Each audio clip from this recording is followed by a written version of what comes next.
Schengen visa for honeymoon.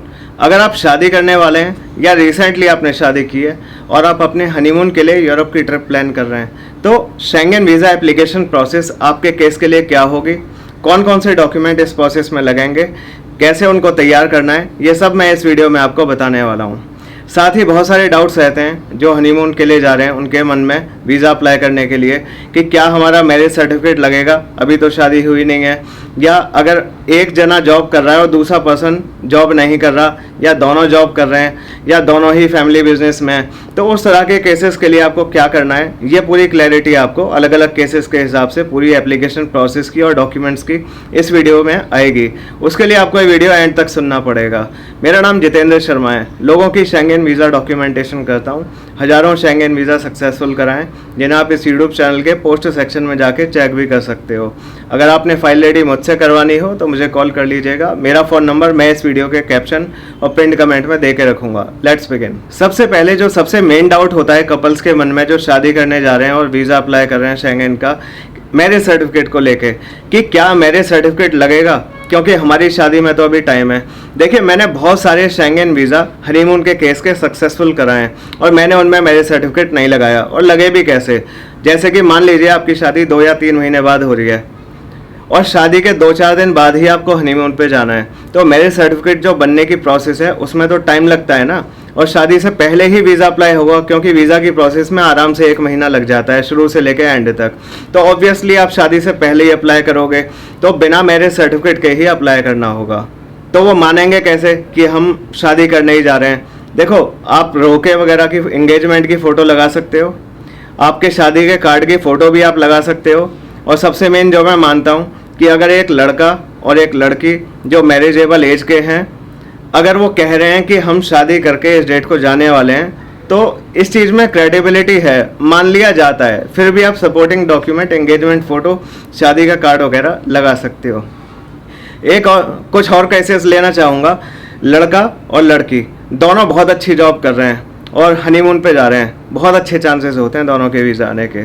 एक और case, लड़का अच्छी जॉब कर रहा है, लड़की जॉब नहीं कर रही, तो लड़की को या तो उसके फादर स्पॉन्सर कर देंगे या लड़का भी स्पॉन्सर कर सकता है।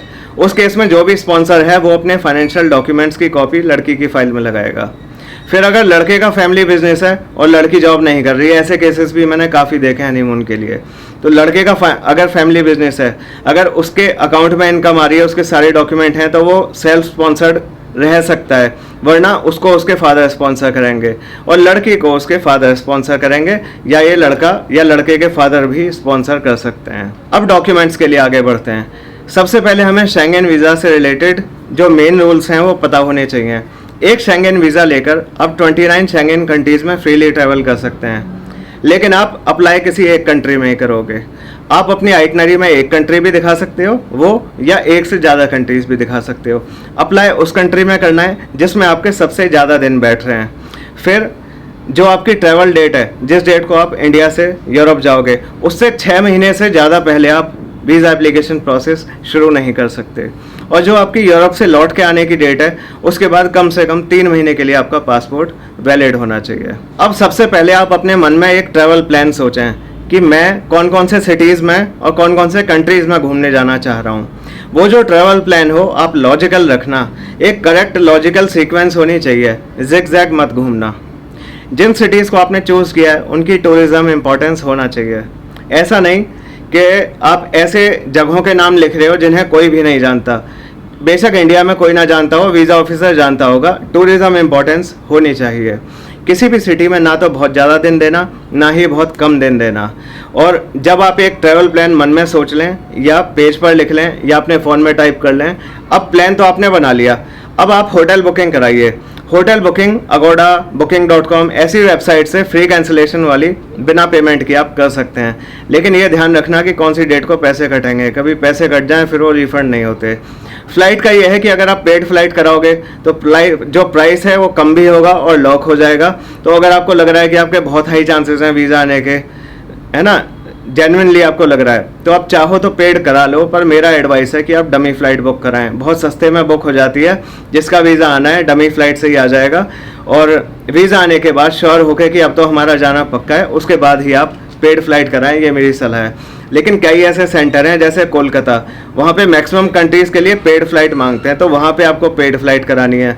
या कुछ सेंटर VFS सेंटर्स में, या एम्बेसी अगर आपको अलग से मेल भेज रही है, या VFS वाले आपको कह रहे हैं कि आपको पेड ही लगानी है, तब आप पेड फ्लाइट लगाना।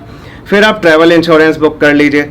जो आपने ट्रैवल प्लान सोचा है उन सारी डेट्स को कवर करते हुए कम से कम $50,000 का सम इंश्योर करते हुए, नॉमिनी का नाम डाल के, आप कंट्रीज मेंशन करते हुए आप उसकी पेमेंट कर दीजिए इंश्योरेंस की। बहुत सारी कंपनियां हैं, गूगल पे सर्च करना Schengen travel insurance in India, बहुत सारे नाम आ जाएंगे, किसी भी कंपनी का आप ट्रैवल इंश्योरेंस बुक कर सकते हैं। इसके बाद आप लिखिए ट्रैवल आइटनरी।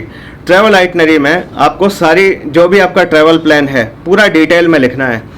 सारे होटल्स की जानकारी, होटल का नाम, address, phone number, email ID वगैरह, कौन कौन से सिटीज़ जाओगे, किस से किस डेट तक जाओगे, हर सिटी में कौन से प्लेसेस देखोगे, फ़्लाइट की जानकारी, और साथ में रिक्वेस्ट फॉर वीज़ा एप्लीकेशन। बहुत ही डिटेल्ड तरीके से आपको ट्रैवल आइटनरी लिखनी है। यहाँ शेंगेन वीज़ा में काफ़ी मेन होती है। इसके अलावा आपको कवर लेटर बहुत अच्छे से लिखना है। कवर लेटर में देखो सबसे मेन चीज़ कवर लेटर है। वीज़ा ऑफिसर सबसे पहले कवर लेटर ही पढ़ेगा, वो एक एक डॉक्यूमेंट देख के अलग अलग समझने में अपनी मेहनत नहीं करेगा। कवर लेटर से ही उसे बात समझ आएगी। कवर लेटर में आपको ये बताना है बेसिकली कि मेरी जड़ें इंडिया में मजबूत हैं, सोशली भी और फाइनेंशियली भी। तो आपको अपने कैरियर के पहले आप अपने जो पासपोर्ट की डिटेल है कि अपना नाम, पासपोर्ट नंबर वगैरह वगैरह, मैं इससे इस डेट तक घूमने जाना चाहता हूँ, इन कंट्रीज़ में जाऊँगा, इन सिटीज़ में जाऊँगा, इससे इस डेट तक, ये ट्रिप मेरे लिए क्यों इम्पोर्टेंट है। फिर अगर आप जॉब कर रहे हैं तो जी मेरी ये डेजिग्नेशन है, इस कंपनी में काम कर रहा हूँ, इतने सालों से काम कर रहा हूँ और इतना मेरे को टोटल वर्क एक्सपीरियंस है, यहाँ पे ये होता है, आपकी सैलरी कितनी है, ठीक है, आपका अकाउंट बैलेंस कितना है, आपकी कौन सी एसेट्स हैं, इन्वेस्टमेंट्स हैं, जैसे म्यूचुअल फंड में, स्टॉक्स में, प्रॉपर्टी में वगैरह वगैरह। और अगर आपका बिजनेस है तो आप अपने बिजनेस का कौन सा रजिस्ट्रेशन है, कंपनी का नाम क्या है, उसमें क्या होता है, कब से आप धंधा कर रहे हैं और कितना आपका अकाउंट बैलेंस है, आपकी एसेट्स और इन्वेस्टमेंट्स क्या क्या हैं।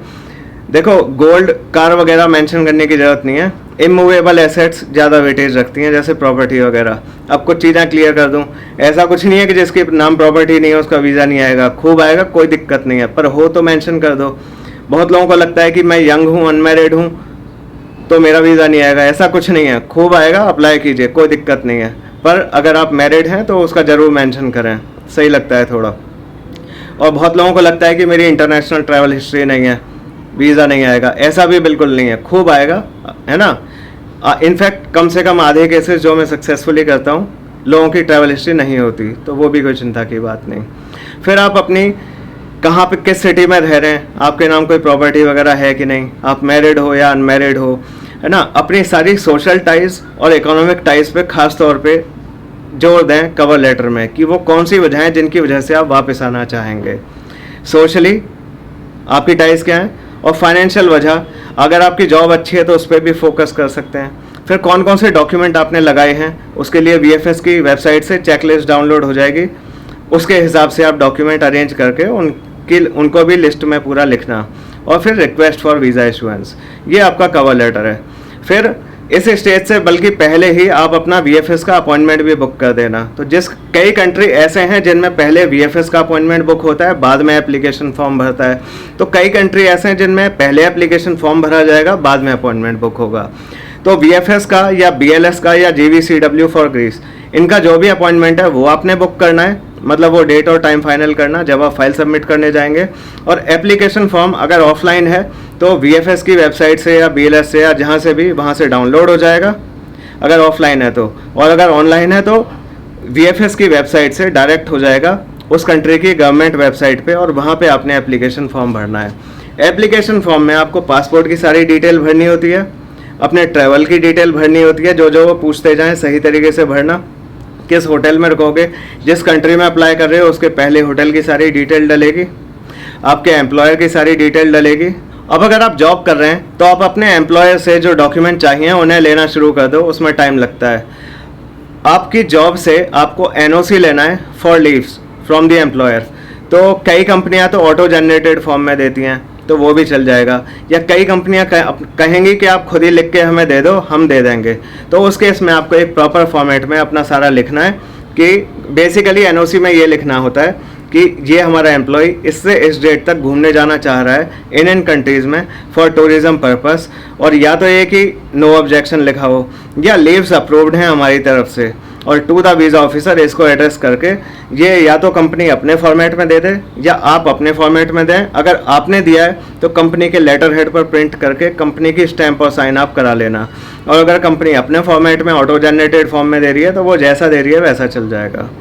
फिर लास्ट के 3 महीने की सैलरी स्लिप आपको चाहिए होगी लेटेस्ट, और जो जॉब की ज्वाइनिंग के टाइम आपको अपॉइंटमेंट लेटर मिला होगा उसकी भी फोटोकॉपी लगेगी। और अगर आपका बिजनेस है तो आपको अपने बिजनेस के रजिस्ट्रेशन की कॉपी लगानी है, कोई सा भी रजिस्ट्रेशन चलेगा, as simple as MSME registration वो भी चल जाएगा, या GST हो तो और अच्छा है, या गुमस्ता या ट्रेड लाइसेंस शॉप एक्ट, कोई सा भी बिजनेस रजिस्ट्रेशन जो आपके बिजनेस के लिए सूटेबल है या सर्टिफिकेट वो आपका चल जाएगा। फिर लास्ट के मैक्सिमम कंट्रीज़ में लास्ट के 3 महीने की स्टेटमेंट चाहिए शेंगेन कंट्रीज़ में। इटली 6 महीने की सेविंग अकाउंट की स्टेटमेंट मांगता है, but that is an exception. बाकी लगभग सभी में 3 महीने की स्टेटमेंट चाहिए। तो आपको लास्ट के 3 महीने की, अगर आप जॉब कर रहे हैं तो सैलरी अकाउंट और सेविंग अकाउंट की स्टेटमेंट निकालनी है, और अगर आपका बिजनेस है तो सेविंग अकाउंट और करंट अकाउंट की स्टेटमेंट निकालनी है। और इस स्टेटमेंट को आप अपॉइंटमेंट से 2-4 दिन पहले ही निकालेंगे, और उसके हर पेज पर बैंक की स्टैंप और साइन लेके प्रिंट आउट निकाल के वो भी आपको रखना है। अगर आपकी शादी हो चुकी है तो आप मैरिज सर्टिफिकेट हो सके तो बनवा के अप्लाई करें, लेकिन जैसा कि मैंने पहले बताया हनीमून के लिए अगर शादी नहीं हुई है तो बिना मैरिज सर्टिफिकेट के इस केस में काम चल जाएगा। फिर क्योंकि ये वीडियो मैं हनीमून के लिए बना रहा हूँ, तो अगर आपका होने वाला स्पाउस जो है अगर वो जॉब नहीं कर रहा है तो उसको कोई एक जना स्पॉन्सर करेगा, या तो आप उन्हें स्पॉन्सर कर दीजिए या आपके फादर, या हो सके तो उस लड़की के फादर या लड़के के फादर, जो भी अनएम्प्लॉयड है दोनों में, वो स्पॉन्सर करेगा। तो जो भी स्पॉन्सर है उसका क्या लगेगा दूसरे की फाइल में, जो स्पॉन्सर हो रहा है उस पर्सन की फाइल में, एक तो लगेगा स्पॉन्सर की तरफ से एक स्पॉन्सरशिप लेटर, उसकी बैंक स्टेटमेंट, उसके ITR लास्ट के 2 या 3 साल के डिपेंडिंग ऑन कंट्री कौन सा है, और अगर जॉब है स्पॉन्सर की तो सैलरी स्लिप्स, और अगर बिजनेस है तो बिजनेस रजिस्ट्रेशन की कॉपी। देखो 2 एप्लीकेंट हैं तो दोनों की फाइल अलग अलग लगेगी, ठीक है। आप अपने अपने पासपोर्ट की पहले और आखिरी पेज की, पहला पेज जिस पे फ़ोटो होती है, लास्ट पेज जिस पे एड्रेस होता है, उसकी फ़ोटोकॉपी करा लें। फिर पासपोर्ट साइज़ फ़ोटो भी खिंचाएँ, 3.5 x 4.5 centimetre, white background, 80% area में फेस, और लेटेस्ट होनी चाहिए फ़ोटो। वो फ़ोटो एप्लीकेशन फॉर्म पे पेस्ट होगी। फिर सारे डॉक्यूमेंट जितने भी मैंने बताएं अपनी अपनी फाइल के, वो सारे डॉक्यूमेंट्स लेकर जो आपका अपॉइंटमेंट का डेट और टाइम है उस दिन आप वहाँ जाके सबमिट करेंगे अलॉन्ग विद ओरिजिनल पासपोर्ट। और ये उस दिन आपका बायोमेट्रिक भी होगा, और ये सारे डॉक्यूमेंट आपसे लेकर VFS या BLS जहाँ भी आपने सबमिट किया फाइल, वो एम्बेसी भेज देंगे। एम्बेसी कुछ दिन बाद प्रोसेस करके रिजल्ट देकर वापस VFS BLS या जिसको भी आपने जमा किया उनको दे देगी, और वो आपके घर पे कुरियर करके पासपोर्ट को भेज देंगे along with result. Hopefully positive आएगा। जितेंद्र शर्मा नाम है मेरा। अगर आपने मुझसे शेंगेन वीज़ा की फ़ाइल रेडी करानी हो तो कांटेक्ट कर सकते हैं। मेरा फ़ोन नंबर आपको इस वीडियो के कैप्शन और पिन कमेंट में मिल जाएगा। इन्फॉर्मेशन काम की लगी हो तो इस वीडियो को आप लाइक कर दीजिएगा और चैनल को सब्सक्राइब। Thank you.